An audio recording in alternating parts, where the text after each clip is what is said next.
After a short discussion, we decided that the two priorities that we would be investigating would be art and design, and really that was based on the fact that, you know, when you look at the map, you know, you appreciate just how incredibly important the relocation of Central St Martin's will be, and, you know, the scale of that compared to the scale of this, really, you know, that's the best asset to be kind of capitalised upon, and at the moment that's the only kind of sure thing that they've got in terms of that regeneration. So art and design, and then I think everybody was captivated by the idea of kind of satellite reserves.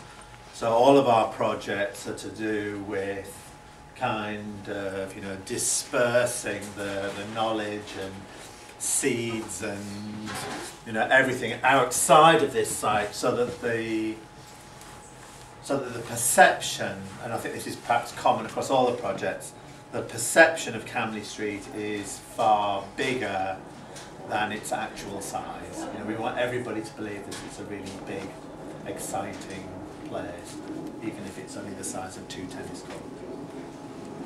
So we then we split up into 3 groups to each look at the individual scenarios. And do you want to go next?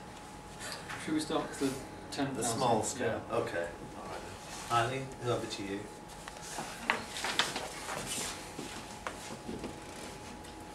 I'll just hold them up and you can say the words.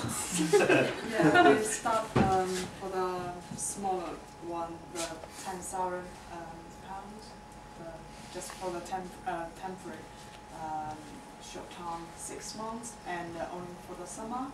And it's like let Canterbury Street out, link with the education. And probably like in the public housing, schools, and public open space, yeah, squares. And we made the name called My Camley Street Metro Park. Okay. And we, yeah, probably we focus on the scale and how big it is and how small it is. So really there were these weren't ideas that were particularly new, but we wanted to see how far we could take it, to push, you know, to make the ideas permeate the city as far as possible. So obviously everybody's aware of the kind of skip gardens, and, you know, they could be, you know, they could exist as kind of temporary interventions in, you know, public housing or school playgrounds, those kinds of things. And then we thought of the, you know, the rubble bags, you know, those kinds of scales and the way that they could exist in different environments. And then moving to kind of smaller scale things, like perhaps unused bathtubs that might be used. And then we thought, well, you know, how much smaller can we go to? We can go to a window box, a kind of window box, you know, being a kind of nature garden.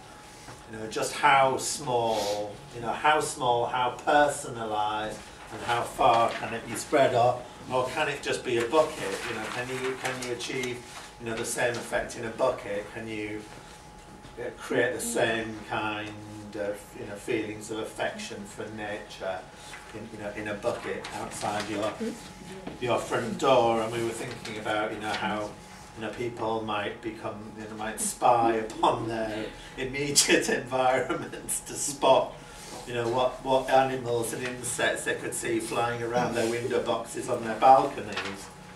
And the art and design students would be commissioned to make a website that people could load their their observations and their photographs. So, you know, mynaturalpark.com, you can upload your photographs, and there's little tick boxes of what species you've seen lurking around your window box. So that's the small scale. Quickly, £10,000, 6 months. Then we moved on to the £200,000 scheme over 3 years, and the same idea of looking outside the actual park and increasing this sort of essence of Camden Street. We've chosen this site here, and obviously this will be replicated elsewhere. And the idea was, over the 3 years, we sort of try and we take the existing space, do some sort of ecological survey on it, see what's actually there already, what's the value, including the residents in their decision, and then trying to recreate the semi-sort of natural environment that Camden Street offers. So it gives the residents sort of a taste of what is in Camden Street, but without necessarily having to visit it. So, and one main idea was for the first year, you're initially planting and setting up the space for this development, and for the second year, you lock this space for a year and allow the residents to view and sort of monitor this space.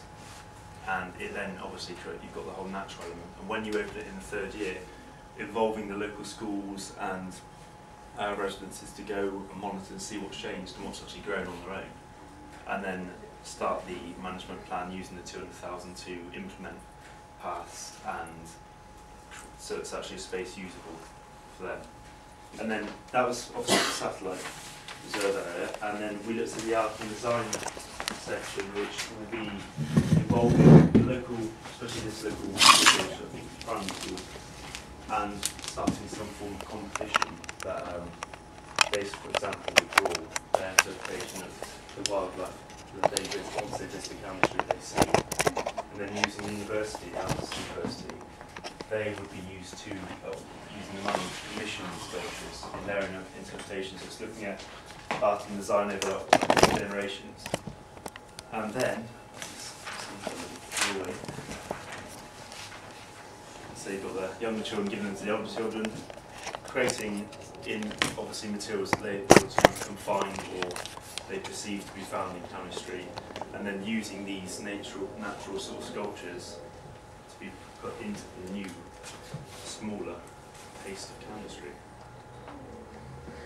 Moves on to the larger scene. No, it's fine. No, thank you very much. Right, for the £2 million over 10 years, we were, as Simon said, concentrating on the satellite oasis reserves, nature reserves. And we've got, as you can see, marked out a couple of extra parts here. What we wanted them to achieve was for people to be able to explore different environments. So one might have be surrounded by very tall buildings, for instance, and it's rather than just being a communal park within a town square. It is very much like this Camden Street, an environment of oasis. But one thing we're thinking of on this project is also about the income of this site. We can spend £2 million very quickly, but we've got to try to keep it. And we've been thinking about ways of bringing the money in. So rather than just having a wildflower setting, we need to also have vegetables and fruits that we could sell to local businesses, people can buy, local residents can buy, for instance, and to keep an income. But as I said, it really explores different settings up and down the canal. Then, in order to have a look at those, the two main ways would obviously be by pedestrian, and pedestrian or water. One of the amounts of money we would spend would be to convert a river boat, hopefully powered with solar power and sustainable fuels, which would, as I think a few of you mentioned, be able to come up and down and drop off at jetties along the way, just to show people. Walking along the canal, that would, as you can see, you've got two routes. You've got an eco wildlife route, which will go along through the parks, along the river, exploring the water and through all the different parks, and then an art route, which will take you through to, for instance, Andy Goldsworthy studios or installations, through Central St Martin's to see what they're doing, and through some others, for instance, Anthony Gormley, and on. And this is for local students at St Martin's, local residents, tourists, business use.